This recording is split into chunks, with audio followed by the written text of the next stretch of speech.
Hey everyone, Brett here down at Fizzy's Arcade, and it is Monday. So after a nice long weekend, we were open Thursday, Friday, Saturday, and Sunday. I'm down here at the arcade and looking through some games, trying to fix some games. Got a new game that I need to set up. But before I get into all that, something bad happened. On Saturday morning, the games were getting turned on, and my wife was down here. I was away off. I was playing actually in a pinball tournament on Saturday, and I was on my way to the pinball tournament, and I got a phone call telling me that something was smoking. So she was here. Games turned on. They're on. Some of them are on a timer, and the games turned on. She heard a loud pop, and then she saw smoke. So she wasn't sure where it was coming from originally because she had her back turned to where it was when the pop happened. But we, through process of deduction, realized it was coming from our Gottlieb System 1 Close Encounters pinball machine. And I'm in front of it right now, and we're going to take a look at it together to see what happened. So here's Close Encounters. It is, like I said, a Gottlieb System 1. Now, what I'm assuming happened, and I'm going to make this guess before I even open up, there's a power supply back in this part. So the power supply, there's like a CPU and then a driver board.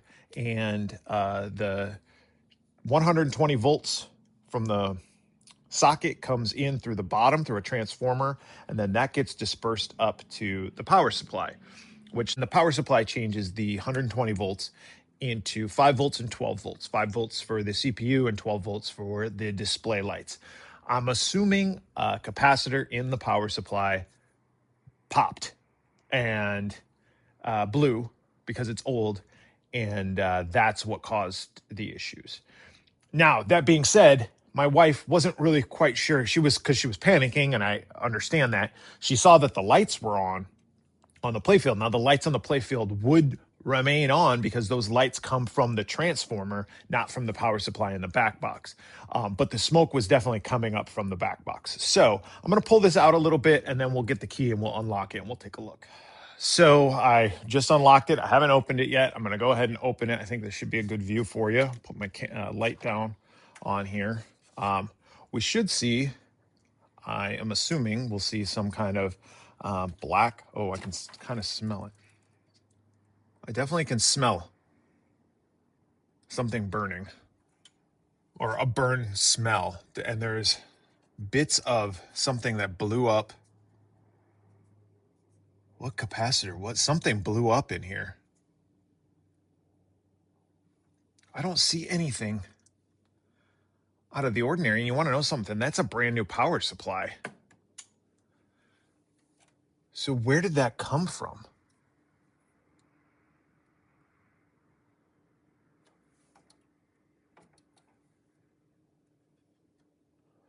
This is all the ground mod.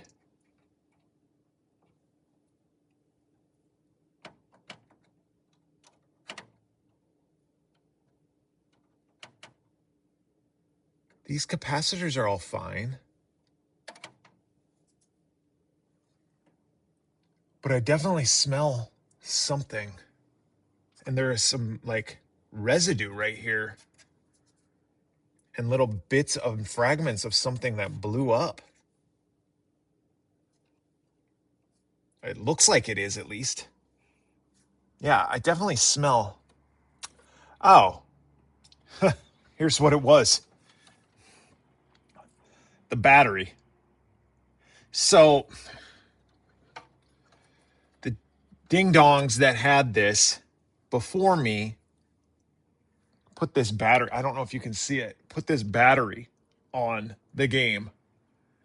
And I was always a little sus of this battery, but they were like, no, this is a brand new battery and everything. This battery blew up. So I'm going to go ahead and put a new battery in here, something that should work more. Well, that actually makes me feel good. That actually makes me feel a lot better, because having it be the battery means there's no damage to the power supply. There's no damage to the CPU. It was just the battery that got toasted. I hope that's all it was.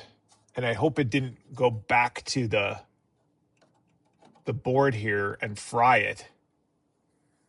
Because sometimes what happens is the battery, this thing is trying to charge the battery. My understanding is, and I don't know if this is true with Gottlieb's, but my understanding is sometimes this is on arcade games or video games and on pinball machines. They had a rechargeable battery in here. So the battery would get charged when the game was on. But these new batteries, if they're not rechargeable batteries, this is going to send a signal up to that battery to try to charge it. And it's only a matter of time before it blows up like that. So what we need to do is we need to put a diode in there. So the positive side of the battery can only go one way and it's not coming back on itself, because if it comes back on itself, it'll blow up that battery. So what I'm going to do is I'm going to go ahead and get a new battery, install that, put a diode in that line, and we'll see if that works. All right, so before we go any further, before I do this permanently, I just got some wire and I clipped off the old, what's left of this battery. I don't know if you even saw this. This is what a blown, an exploded battery looks like. Pretty crazy. Let's see. That's what the exploded battery looks like. I'll take a picture of that. I don't know if that took a picture, but yeah. So, going back to there. So I took that off, and I got a new battery. It's a coin cell battery. It should do the trick. Put diode on there, and then I just wire nutted it in there for right now, temporarily, to just see what happens. I think what we'll do is we'll go ahead and I got to plug the machine back in because my wife unplugged it, of course, so there wouldn't be any more power going to it. Which was a good thing. So I got to plug it back in, turn it on, and let's see what happens here. Hopefully it works. Okay, so the bank is turned back on because it turns on more than just the Close Encounters, but the Close Encounters is turned off. So I'm going to go ahead and flip the power switch. Let's keep an eye out.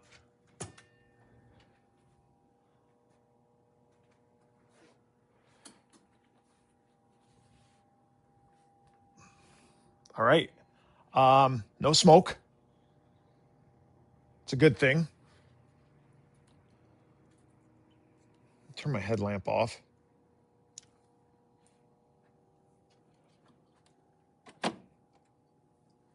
Displays came up. It looks like they're in some kind of weird... These displays might have been fried, because that should be in some kind of test.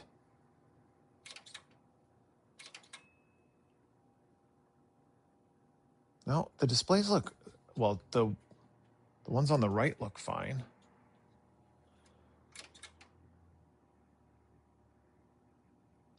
See, and I don't know, I have to look and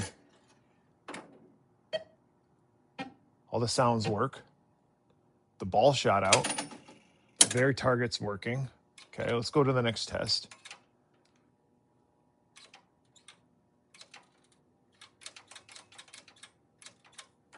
I don't know. All the displays are working.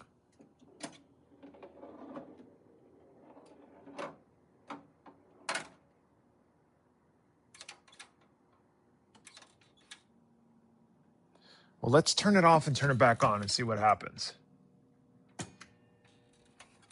See what happens if I start a game.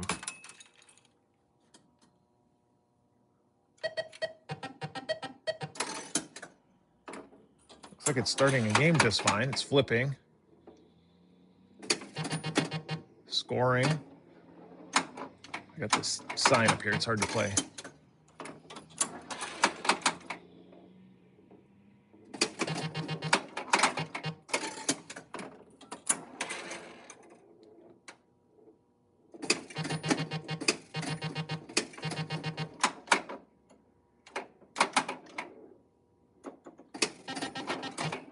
like I'm playing Tommy.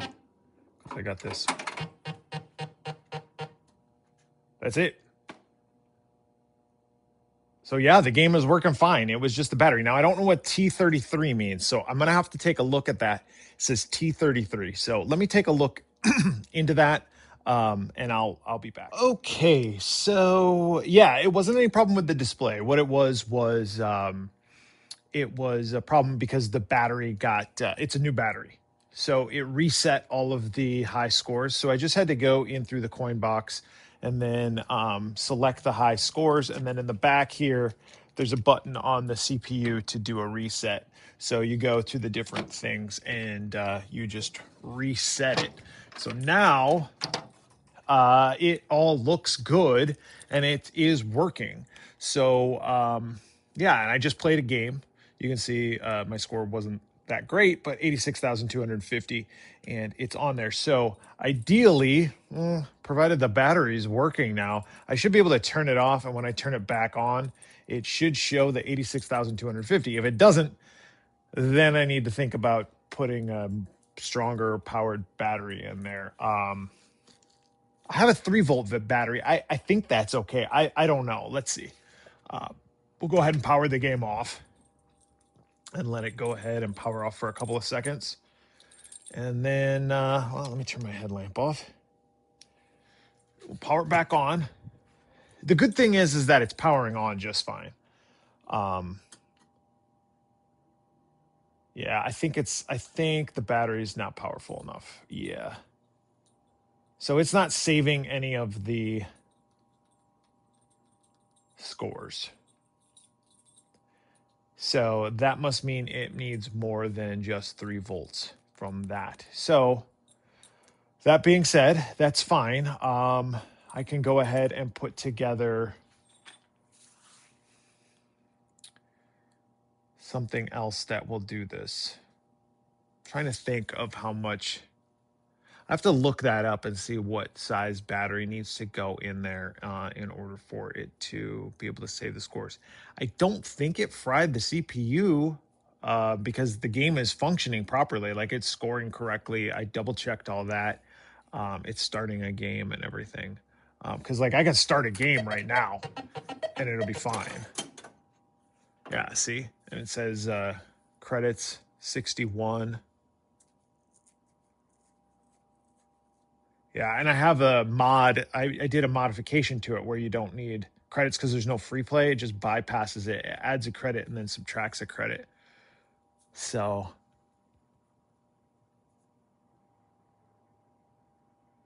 yeah, I'm going to need to think on this one for a second. So let me go ahead and power this off, and I'm going to research this.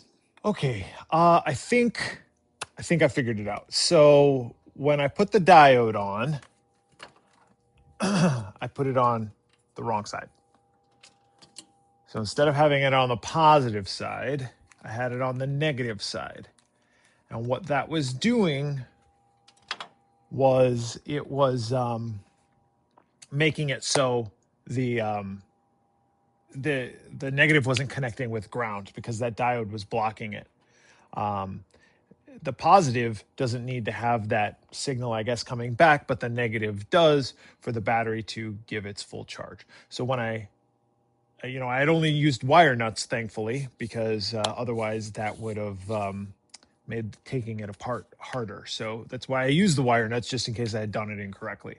So I fixed it and I got it hooked up correctly, and I just turned it on, and I'm not getting that T33 or T57 or whatever error it was before. So let's go ahead and play a quick game of Close Encounters just to see what happens. All right, so you can see it's flashing player 1. Everything seems to be working fine. I guess I can show you the game. So this is Close Encounters. It's a pretty simple game, a Gottlieb System 1, and pretty simple. So simple that it can go right down the drain. Take some of this off. These Gottlieb System 1 games, there's nothing too difficult about. Oh, I tilted. Boy, I'm really doing a bang-up job of playing this game right now. It's just for test purposes. This isn't a serious game. So note to self, don't give this a nudge. These Gottlieb System 1 games are pretty simplistic as far as rules go. That was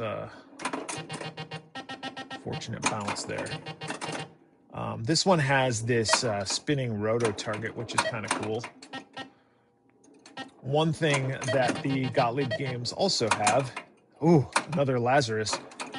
When it comes back from going down the drain, that's called a Lazarus, like it's coming back from the dead. But one other thing that the Gottlieb games have is spinners that aren't that great, meaning they spin and everything, but they don't spin like Stern spinners spin forever. You can get them spinning forever. These ones don't. That's part of the game. All right, so you can see there's my final score. 110,900 points. So I'm going to go ahead and turn the game off, and then we'll turn the game back on. Actually, before we do that, I think we need to go into the settings again. Let's go into the settings again. So you can see this is setting 0. I don't know what all these ones are. 1, 2, 3, 4, 5, 6, 7. I believe 7 is the 4th high score. Oops. So we'll go back into this board and we'll press reset. That should reset that setting to 0. Okay. Then we'll go to the next setting down at the bottom. You can see where it says 7 down there. We'll make that 8. And I think that's maybe the 3rd high score. Oops. Let's press reset again.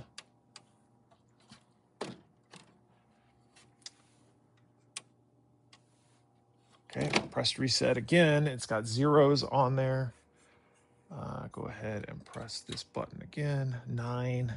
We're looking for 0s up here, so it says 9 down there. So we press this reset button. That's 0. Press 10, and we're going to do 10, and we're going to reset it again. I think that will do everything. So then we'll go to 11. And 11 is just showing us our displays. So this is a good way to test that your displays are working. We can see that all the segments are working properly. 12 does then the right side displays. And then 13 goes through all the like coils and switches and lights. So we can see, you can hear, you can start to hear kicked out the ball. It's going to go through some stuff. That roto target, the drop targets, everything will do that test. And then as soon as it's done doing all of its tests, it's going to show, it's going to reset to that. Okay, so those are the high scores, which are all 0s. Okay, so let's close this back up. Now we'll play another game real quick. Play another game. You can see again, let's see. I'll get you the play field. All right, started our game properly. Up top there, we want to get through.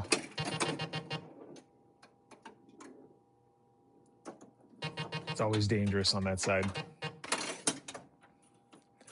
But again, kick the ball out. There it goes. Again, this is, I'm just testing. I'm not.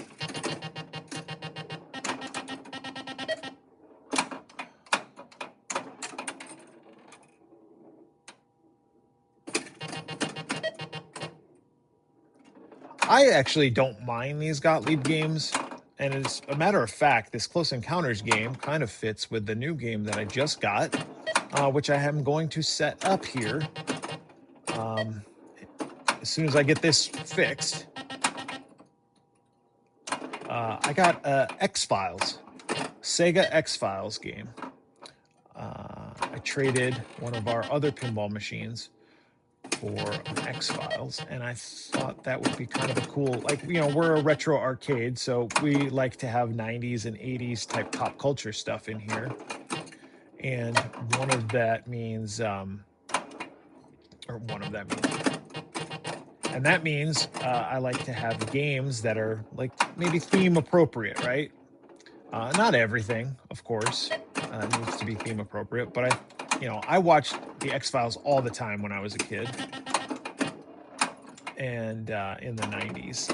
I didn't discover it until it came out on VHS. I was working at a video store, and we got the VHS copies to rent to people, and because I worked there, I could take them whenever I wanted to, and I started getting into X-Files later. It was still on the air, but it wasn't until later that I really got into it. So there's some really good episodes. Early X-Files.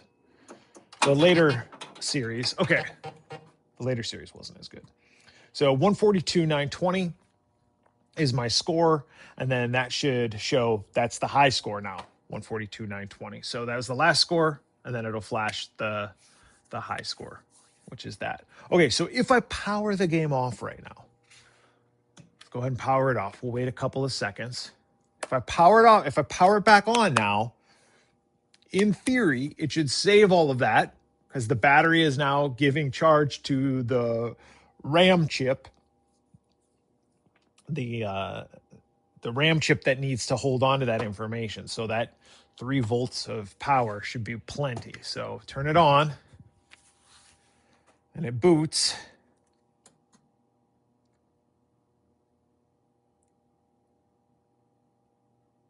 And there it is, 142,920.